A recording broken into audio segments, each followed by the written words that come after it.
Ako ang Kuya E.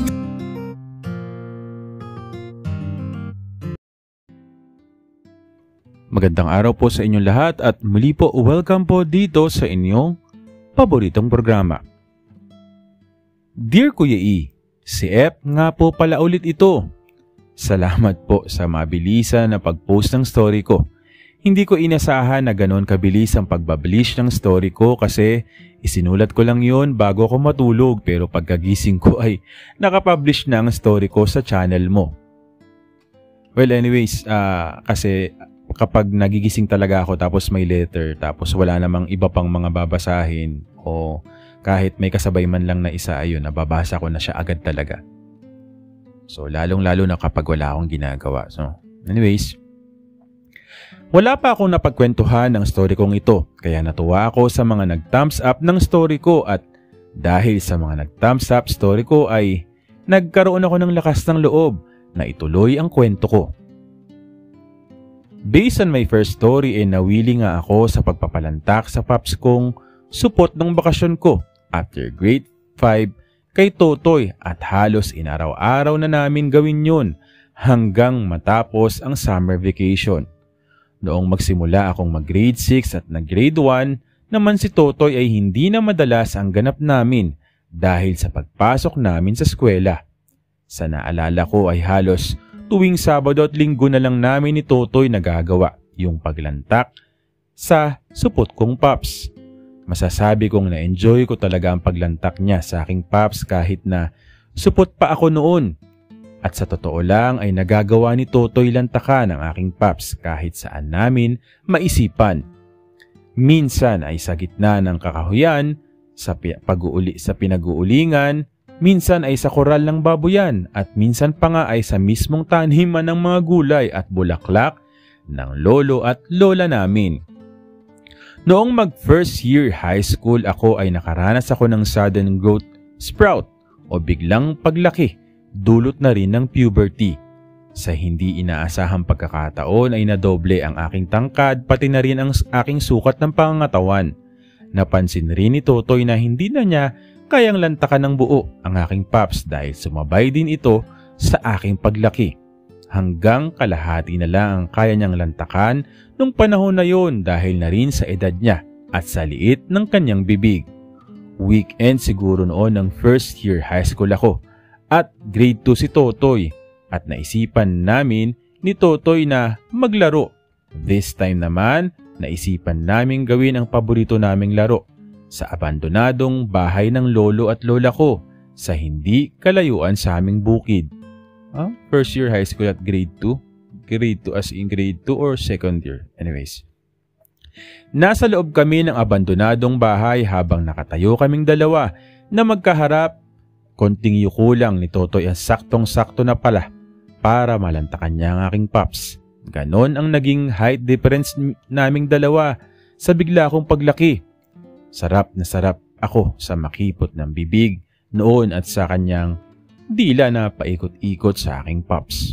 Wala naman talagang pumupunta sa lugar na yon. Tanging mga dingding at damo na lamang ang natitira sa lugar na yon. Dahil nga sa pagkaisip bata pa namin noon at sa hindi pag-iingat, doon nangyari na huli kami ng papa ko na may ginagawang milagro. Saktong sumasabog na ang bulkang mayon ko sa kanya na bibig. Nang biglang bumulaga ang aking tatay, patay. Nakaharap ako sa aking tatay habang nakatalikod naman si Totoy sa kanya nang makita niya kami.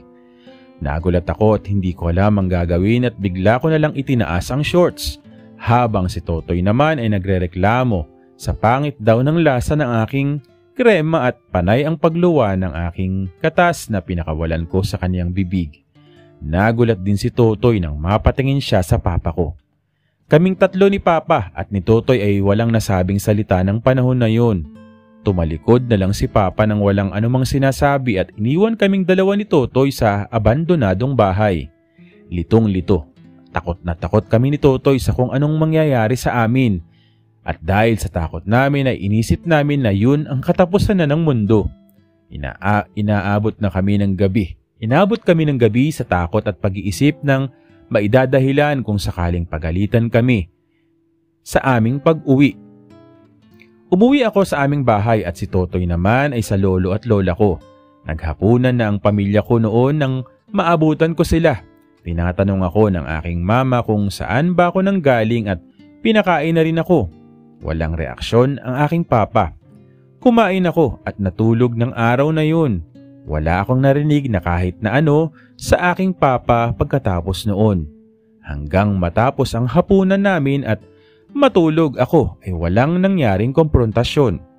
Kinabukasan ay tinanong ko si Totoy kung napagalitan ba siya ni lolo at lola pero wala raw naman nabanggit na kahit ano. At sa madaling salita Kuya E, pinalagpas lang ni Papa ang nakita niya at wala siyang pinagsabihan nito. Wala rin akong narinig sa papa ko na pangaral o kahit na ano, kahit pa man hanggang ngayon. Sinubukan kong iwasan ang gawain namin ni Totoy ng mga sumunod na araw pero sadyang makulit si Totoy at kinukulit ako na gawin ulit namin yun.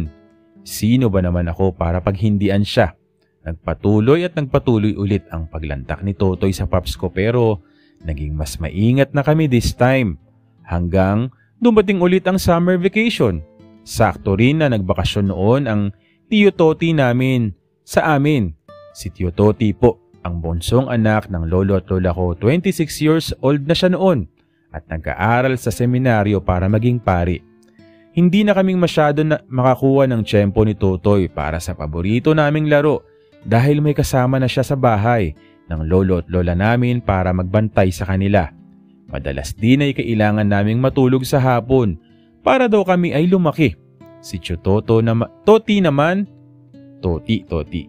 Ang kasamang matulog ni Totoy ba yung pangalan sa pagtulog sa hapon sa bahay ng aming lolo at lola. At ako naman ay pinapauwi sa aming bahay para doon naman matulog. Nakikita na lang kami ni Totoy pagkagising namin sa hapon. Isang hapon, hindi ako dinalaw ng antok at naisipan kong maglaro mag-isa sa labas ng aming bakuran. At habang naglalaro ay may narinig akong mahinang tawanan sa bahay ni na lola. Lumapit ako at naisipan kong sumilip sa loob para malaman kung ano ang ginagawa nila sa loob. Naisipan kong sumilip sa ilalim ng pinto at nanlaki ang aking mata sa aking nakita.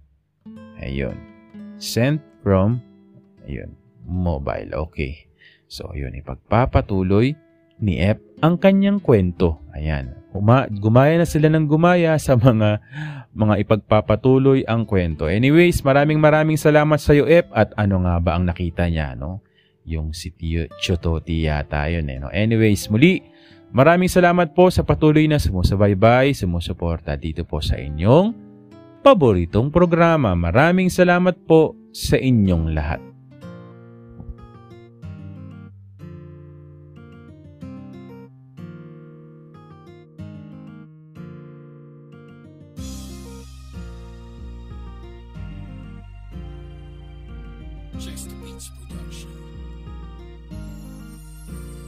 Sama-sama tayo sa pakikinig ng bawat kwento. Iba't ibang mukha at uri ng tao. Maging sino ka pa ay welcome ka dito. Maging inspirasyon sa kahit na sino. Masaya man o malungkot, nakakatawa. Sa tabi ang bawat pugot, di ka nag-iisa. Kaya tutok lang kayo sa bawat kwento na tatago sa inyong puso. Wala nang iba pa, ito lang yan sa paborito nyo programa na palagi nyo makakasama. Ako ang Kuya Inyo na pwedeng maging tito o papa.